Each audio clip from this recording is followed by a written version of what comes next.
যারা ভালো কাজ করবে, সৎ আমল যারা করবে, নেককার যারা হবে, নেককার যারা করবে, আল্লাহ পাক বলছেন ইন্নাল আবরারা লাফি নাঈম।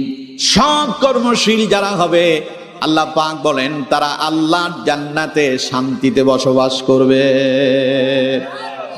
আর ওয়া ইন্নাল ফুজ্জারা লাফি জাহিম। অসৎ কর্মশীল যারা হবে, মন্দ কাজ যারা করবে, আল্লাহ পাক বলেন তারা মানুষ হোক আর জিন হোক, ওরা জাহান্নামে যাবে। সুতরাং বন্ধুগণ আমার, মানুষ এবং জিনদের জন্য পরকালীন জীবনে দুইটা অবস্থান, হয় জান্নাত না হয় জাহান্নাম। মানুষ কেন জান্নাতে যাবে আর কেন জাহান্নামে যাবে, এই সব কথাগুলো আল্লাহ রাব্বুল আলামিন কোরআনুল কারীমের ভেতরে ভেঙে ভেঙে বর্ণনা করে দিয়েছেন, ঠিক কিনা?